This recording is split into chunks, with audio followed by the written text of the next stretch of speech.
আসসালামু আলাইকুম সুপ্রিয় শিক্ষার্থীরা এবং সম্মানিত অভিভাবকবৃন্দ,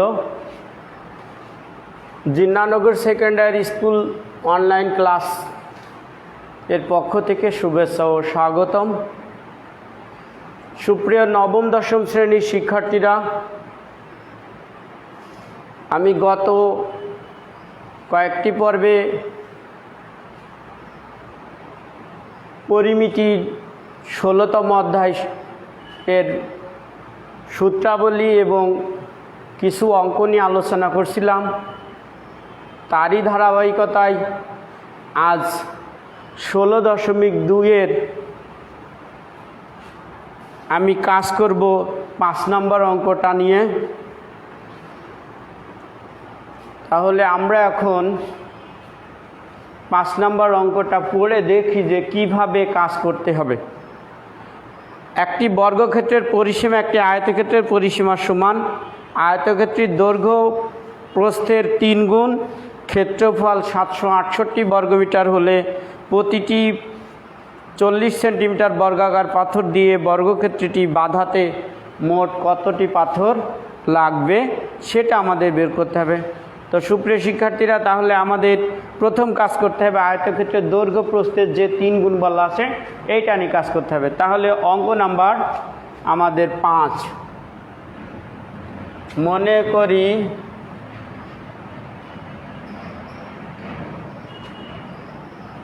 আয়তক্ষেত্রের প্রস্থ x মিটার এবং আয়তক্ষেত্রের দৈর্ঘ্য 3x মিটার। তাহলে আয়তক্ষেত্রের ক্ষেত্রফল আমরা জানি আয়তক্ষেত্রের ক্ষেত্রফল সমান দৈর্ঘ্য গুণ প্রস্থ। তাহলে দৈর্ঘ্য 3x, প্রস্থ হলো x, তাহলে এত বর্গ মিটার। তাহলে 3x² বর্গ মিটার। আমাদের ক্ষেত্রফল দেওয়া আছে 768 বর্গমিটার। তাহলে ওই ক্ষেত্রফল আর এই ক্ষেত্রফল পরস্পরের সমান হবে। তো শর্ত মতে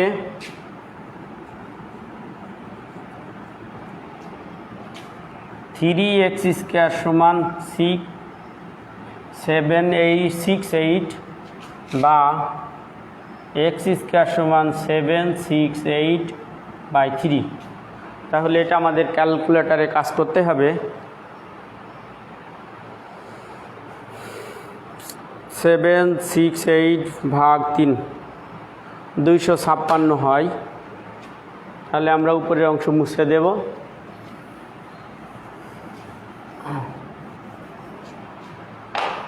তাহলে এর উপরের অংশ হলো বা x² সমান 256 বা x সমান √256। 16 256 হয়, তাহলে x সমান 16 মিটার। তাহলে xকে আমরা ধরেছিলাম প্রস্থ, তাহলে আমরা প্রস্থ পেয়ে গেলাম। তাহলে আয়তক্ষেত্রের প্রস্থ 16 মিটার, আয়তক্ষেত্রের দৈর্ঘ্য 3 গুণ x ছিল, সরি না লিখলে সমস্যা নেই। তাহলে 3 গুণ 16, তাহলে 48 মিটার। এই যে আমরা আয়তক্ষেত্রের ক্ষেত্রফল বের করলাম।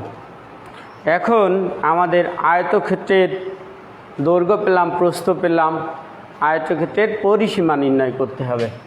যেহেতু প্রথমে বলা ছিল আয়তক্ষেত্রের পরিসীমা বর্গক্ষেত্রের পরিসীমা সমান, তাহলে এখন আমরা কাজ করব আয়তক্ষেত্রের পরিসীমা বের করব। আমরা জানি আয়তক্ষেত্রের পরিসীমা সমান 2 ইন্টু দৈর্ঘ্য যোগ প্রস্থ। দৈর্ঘ্য হয়েছিল 48, প্রস্থ হলো 16 এত মিটার। তাহলে 2 গুণ 64, 48 আর 16 যোগ করলে তাহলে আমাদের আসছে 8, 4 দুগুণে 8 আর 6 দুগুণে 12, 128 মিটার। এটা আমরা পেলাম যে আয়তক্ষেত্রের পরিসীমা। এখন তারপরে রয়েছে যে আয়তক্ষেত্রের পরিসীমা বর্গক্ষেত্রের পরিসীমা সমান। তাহলে দেওয়া আছে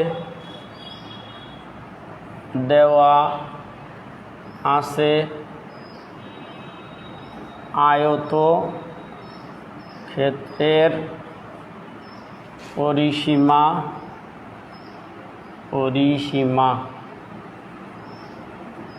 বর্গক্ষেত্রের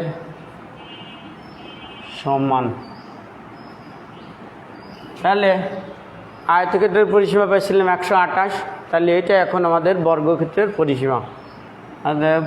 বর্গক্ষেত্রের পরিসীমা সমান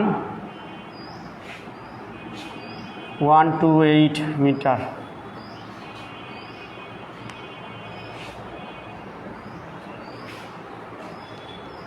তাহলে এখন আয়তক্ষেত্রের পরিসীমাটা আমরা বর্গক্ষেত্রের পরিসীমায় রূপান্তর করে নিলাম। আমরা জানি যে আয়তক্ষেত্রের 4টা বাহু পরস্পর সমান। তাহলে সেক্ষেত্রে আমাদের এখন বের করতে হবে যে বর্গক্ষেত্রের পরিসীমা দেওয়া রয়েছে, তাহলে বর্গক্ষেত্রের বাহু বের করতে হবে। তাহলে আমরা এখন বর্গক্ষেত্রের বাহুর দৈর্ঘ্য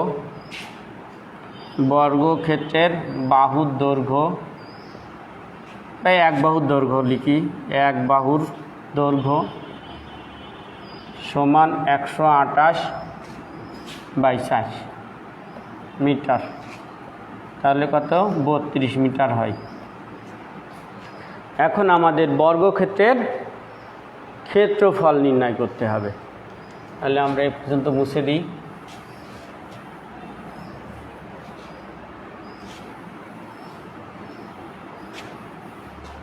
তাহলে বর্গক্ষেত্রের ক্ষেত্রফল আমরা বাহুর দৈর্ঘ্য পেয়েছি 32।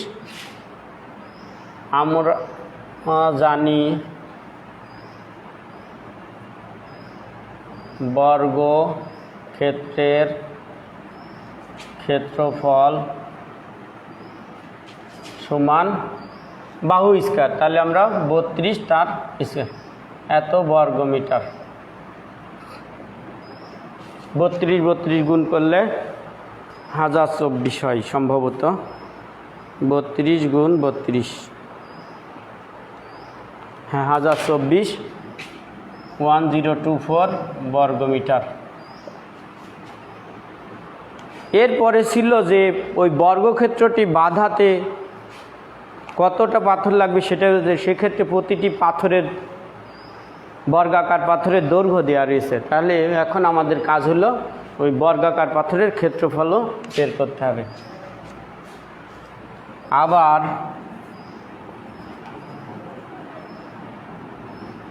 বর্গাকার পাথরের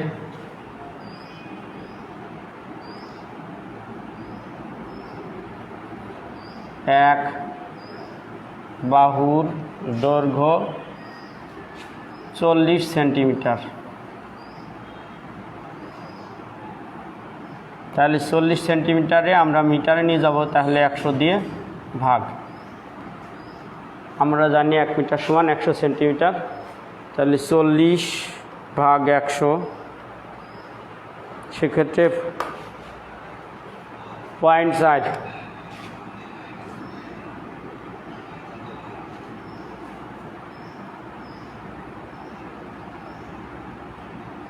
মিটার। এখন আমাদের বর্গাকার যে পাথর, সেই পাথরের ক্ষেত্রফল বের করতে হবে। তাহলে আমরা এখন বর্গাকার পাথরের ক্ষেত্রফল বের করব। নিচেই করি, বর্গাকার পাথরের ক্ষেত্রফল সমান 0.4, যেহেতু বাহুর সমান বাহু তাহলে এত মিটার, বর্গ মিটার। তাহলে 0.4 গুণ 0.4 করলে 0.16 বর্গ মিটার। তাহলে দেখো আমরা বর্গের ক্ষেত্রফল পেয়েছি এবং এখন পাথরের ক্ষেত্রফলও পেয়ে গেলাম। তাহলে কতটি পাথর লাগবে, আমরা আগের ক্ষেত্রফলকে পরের ক্ষেত্রফল দিয়ে ভাগ দিলে মোটামুটি পাথরের সংখ্যা পেয়ে যাব। তাহলে লিখতে হবে যে বর্গক্ষেত্রটি বাঁধাতে পাথরের প্রয়োজন। বর্গক্ষেত্রটি বাঁধাতে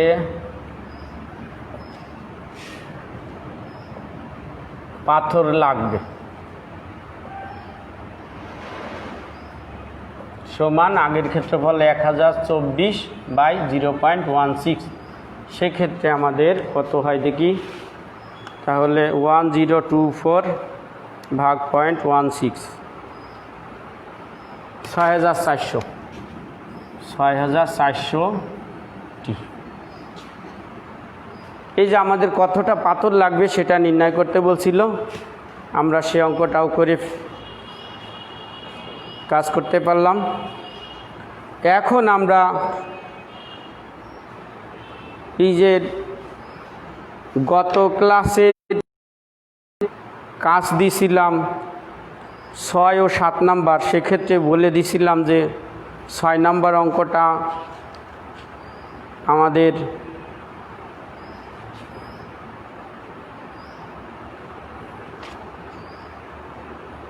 নয় নাম্বার উদাহরণের মতো, আর 7 নাম্বার অঙ্কটা বলছিলাম যে সামুদ্রিকের ভূমি দৈর্ঘ্যের এত অংশ, সেক্ষেত্রে ভূমি দৈর্ঘ্য নির্ণয় করা যায়, উচ্চতাও নির্ণয় করা যায়। এখন আমরা কাজ করব 8 নম্বর অঙ্কটা নিয়ে। 8 নম্বর অঙ্ক রয়েছে সামুদ্রিকের ক্ষেত্রফল বর্গক্ষেত্রের সমান সামুদ্রিকের ভূমি আর উচ্চতা দেওয়া রয়েছে, বর্গক্ষেত্রের কর্ণের দৈর্ঘ্য নির্ণয় করতে হবে। তাহলে এখন আমরা সেই অঙ্কটার কাজ করব। তাহলে এখন আমাদের অঙ্ক নাম্বার 8। তাহলে এক্ষেত্রে আমাদের সামুদ্রিকের ভূমি আর উচ্চতা দেওয়া রয়েছে, দেওয়া আছে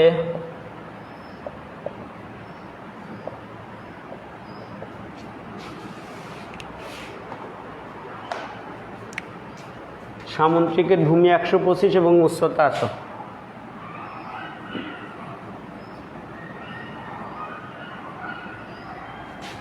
ভূমির দৈর্ঘ্য 125 মিটার এবং সামুদ্রিকের উচ্চতা সমান, ভূমির দৈর্ঘ্য লেখা লাগবে না, ভূমি উচ্চতা কত 5 মিটার। তাহলে আমরা জানি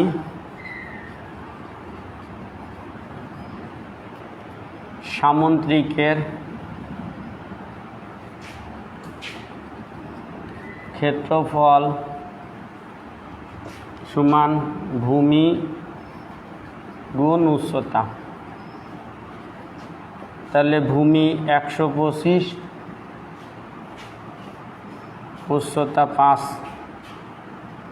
তাহলে 625 বর্গ মিটার।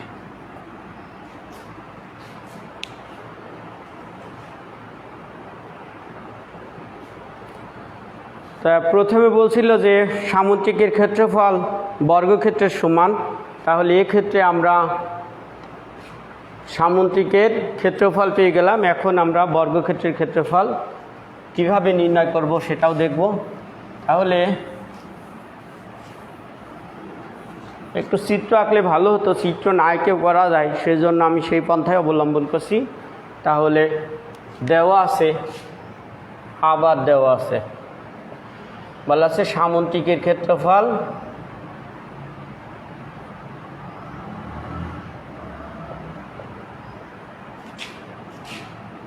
বর্গের ক্ষেত্রফলের সমান।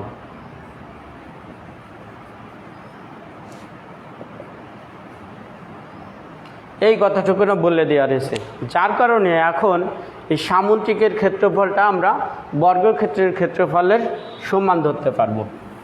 তাহলে আমি এটা বুঝিয়ে দিলাম। তাহলে এখন আমাদের কাজ হলো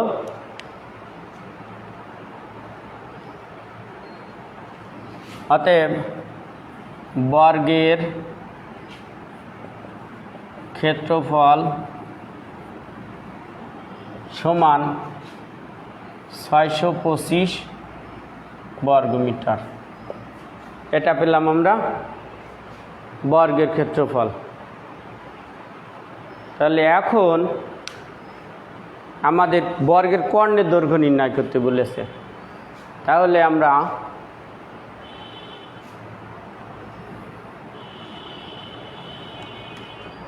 একটু ধরে নিই, যেহেতু চিত্র আমরা আঁকিনি, ধরি বর্গের এক বাহুর দৈর্ঘ্য a মিটার।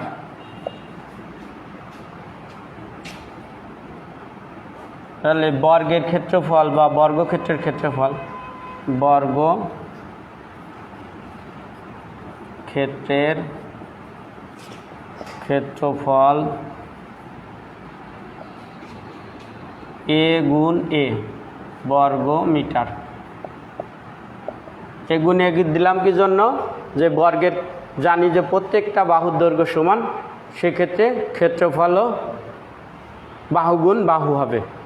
তাহলে a স্কয়ার বর্গ মিটার।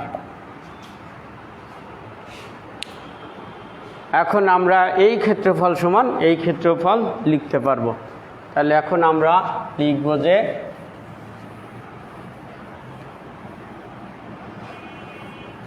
তাহলে আমরা এখন প্রশ্ন মতে বলতে পারি, প্রশ্ন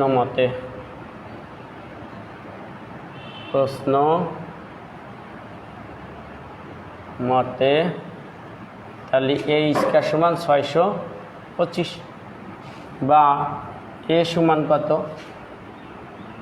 √625। 625 রুট করলে কত হয়? 6 2 5 25 হয়, 25 মিটার। তাহলে আমরা বর্গক্ষেত্রের একটা বাহুর দৈর্ঘ্য পেলাম 25 মিটার। এখন আমার বলেছে যে বর্গক্ষেত্রের কর্ণের দৈর্ঘ্য নির্ণয় করতে। তাহলে আমরা কি করতে পারি? সুপ্রিয় শিক্ষার্থীরা, তোমরা বর্গক্ষেত্রের কর্ণের দৈর্ঘ্যের সূত্র জানো এবং যা আমি আগের ক্লাসে জানিয়ে দিয়েছি।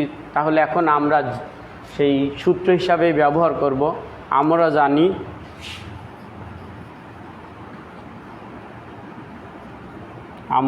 জানি বর্গের কর্ণের দৈর্ঘ্য সমান a√2। তাহলে এর মান আমরা কত পেয়েছি? 25, তার সাথে √2 এত মিটার। তাহলে এখন আমাদের এটার সাথে √2 গুণ করে দিতে হবে। 35.355। তাহলে আমরা দশমিকের পরে 35.35 মিটার। এই যে সুপ্রিয় শিক্ষার্থীরা, আমরা 8 নম্বর অঙ্কটার বর্গের কর্ণের দৈর্ঘ্য নির্ণয় করতে পারলাম। এরপরে আমরা কাজ করব তোমার 9 নম্বর অঙ্কটা। আমাদের আরেকটা উদাহরণের সাথে মিল আছে। যে কারণে আমরা 9 নম্বর অঙ্কটা বাড়ির কাজ হিসাবে দেব। সেই কারণে আমি 9 নম্বর অঙ্কটা করছি না। 9 নম্বর অঙ্কটা আমাদের উদাহরণ 12 নম্বর অঙ্কের মতো। এখন আমি তোমাদেরকে 10 নম্বর অঙ্কটা করে দেখাবো। 10 নম্বর অঙ্কটা রয়েছে রম্বসের পরিসীমা 180 সেন্টিমিটার, ক্ষুদ্রতম কর্ণটি 54 সেন্টিমিটার হলে অপর কর্ণের দৈর্ঘ্য এবং ক্ষেত্রফল নির্ণয় করতে হবে।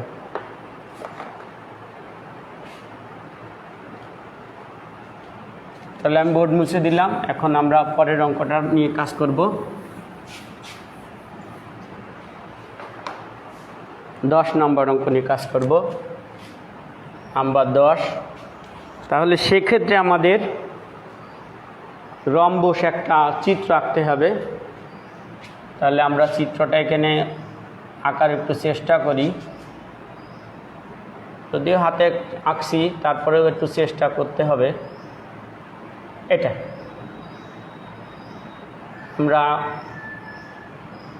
তোমরা জানো যে রম্বসের প্রত্যেকটা বাহু সমান, কোণগুলো অসমান বা সমকোণ নয়, কিন্তু বিপরীত কোণগুলো পরস্পর সমান, তাকে বলা হয় রম্বস।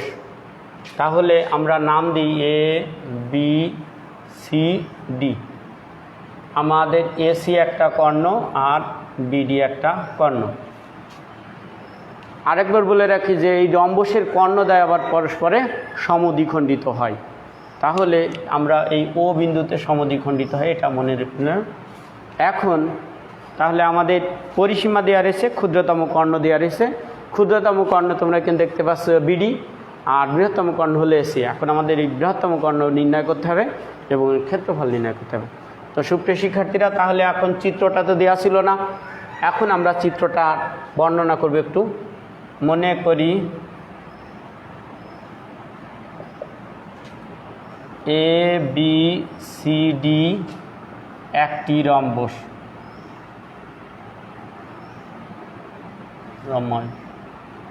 রম্বস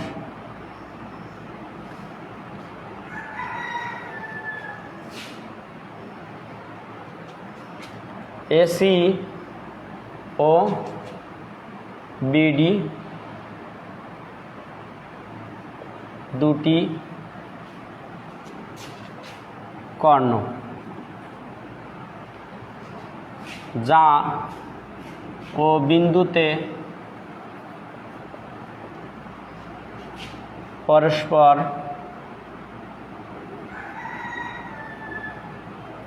সমকোণে ছেদ করে।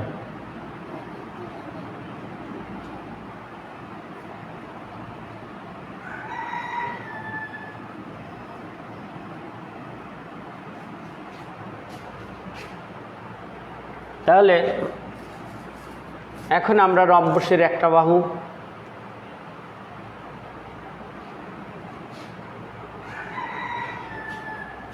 রম্বসের এক বাহু বের করতে পারি। তাহলে রম্বসের দেওয়া আছে, রম্বসের এক পরিসীমা দেওয়া আছে। রম্বসের পরিসীমা 180 সেন্টিমিটার। তাহলে রম্বসের চারটা বাহু আমরা সমান দেখাইছি চিত্রে। তাহলে রম্বসের এক বাহুর দৈর্ঘ্য, রম্বসের এক বাহুর দৈর্ঘ্য সমান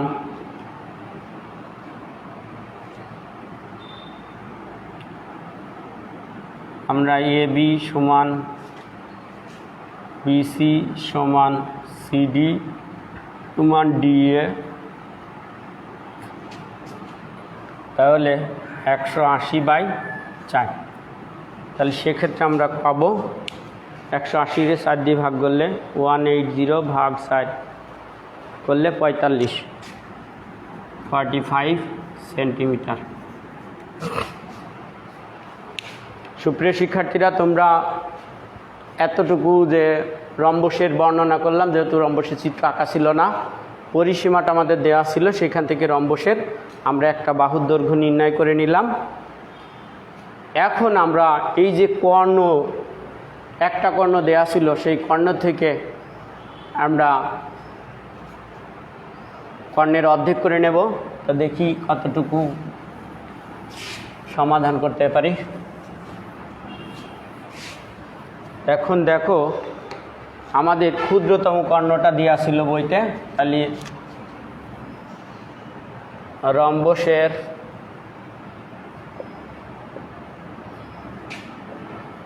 ক্ষুদ্রতম বা ক্ষুদ্রতম কর্ণ বিডি সমান আমাদের দেওয়া ছিল 54 সেন্টিমিটার। এখন আমরা অতএব ও বি সমান ও ডি সমান কি 54/2, 54/2, তাহলে কত পাচ্ছি 27 সেন্টিমিটার। এখন দেখো সুপ্রিয় শিক্ষার্থীরা, এখন আমরা এ বি কিংবা বিসি কিংবা সিডি কিংবা ডি এর যে কোনো একটা বাহু সমান সমান, তাহলে আমরা এইটুকু না পেয়ে গেছি। তাহলে এখন আমরা কাজ করব যে কোনো একটা ত্রিভুজ, 4টা ত্রিভুজ তৈরি হয়েছে তোমরা দেখতে পাচ্ছ, এওবি, বিওসি অথবা সিওডি অথবা এওডি, 4টা ত্রিভুজ তৈরি হয়েছে। সেক্ষেত্রে এখন আমরা এও বাহু বা এসি বাহু বের করার জন্য কাজ করব। এখন দেখো আমরা আগেই বলছিলাম যে রম্বসের কর্ণদ্বয় পরস্পরে সমকোণে ছেদ করে, এটা বলে দিয়েছি। তাহলে এখন আমরা এটা নিয়ে কাজ করতে পারি, সমকোণী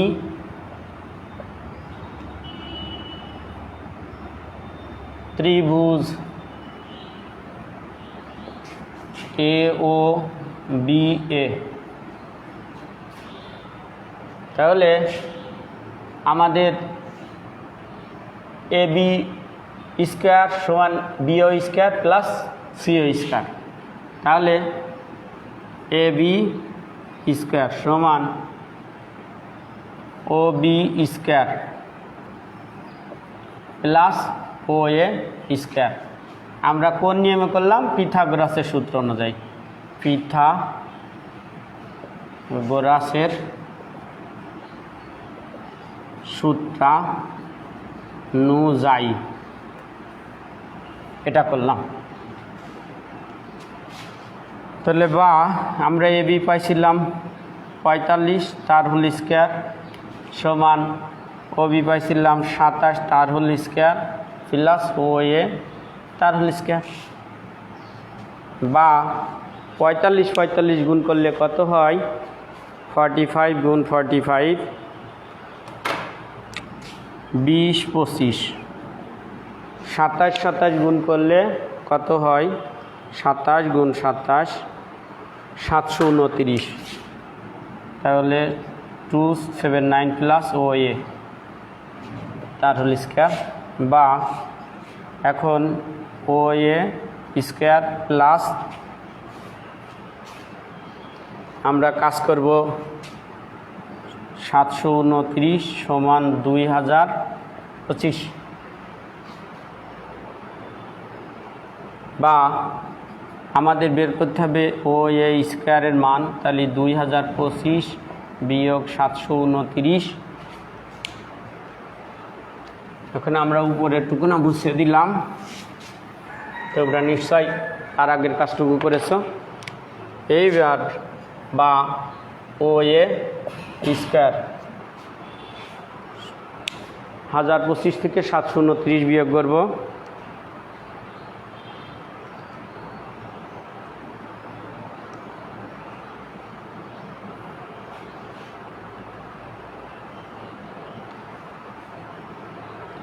আমাদের 1296 হলো।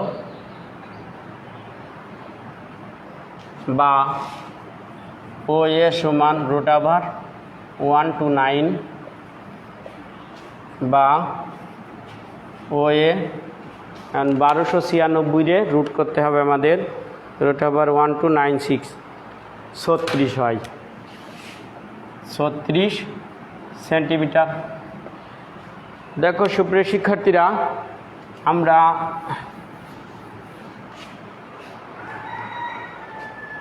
এই যে বড় কর্ণটার এও পেয়ে গেছি, তাহলে AC সমান কি, ওটা সমকোণে সমদ্বিখণ্ডিত হয়েছিল, তাহলে AC সমান 2OA লিখতে পারি।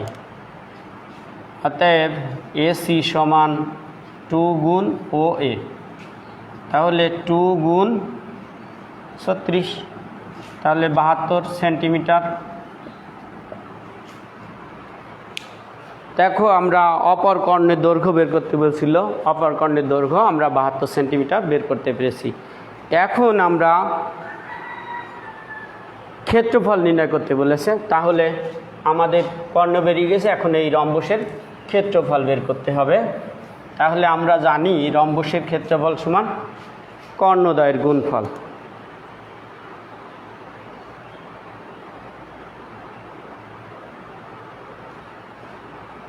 তাকে আবার হাফ দিয়ে ভাগ করতে হবে, তাহলে আমরা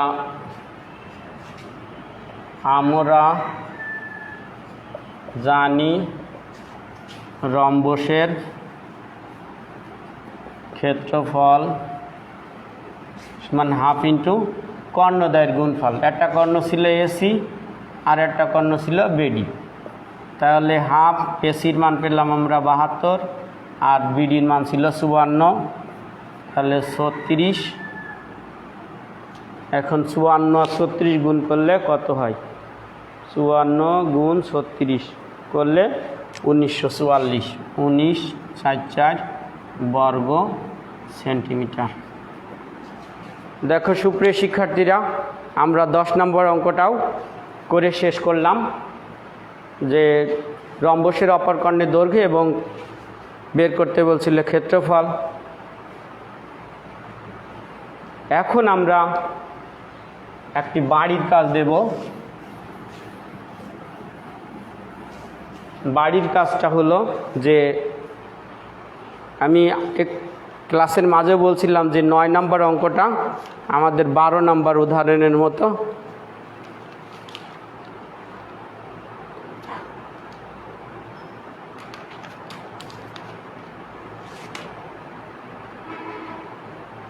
নয় নম্বর অঙ্কটা আমাদের 12 নম্বর। এখানে দুটো বাহুর দৈর্ঘ্য দেওয়া রয়েছে আর একটা কর্ণ দেওয়া আছে, এখানেও একটা কর্ণ, তাও ক্ষুদ্র কর্ণ। সেক্ষেত্রে আমরা বাড়ির কাজ দেব। এখন বাড়ির কাজ,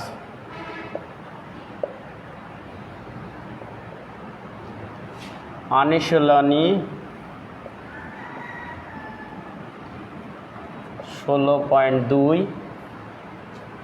প্রশ্ন নং।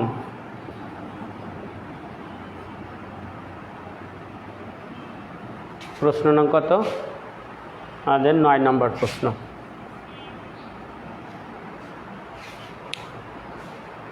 সুপ্রিয় শিক্ষার্থীরা, তোমরা যে যেখান থেকে আমার এই লাইভ ক্লাস দেখছো, সকলকে ধন্যবাদ জানিয়ে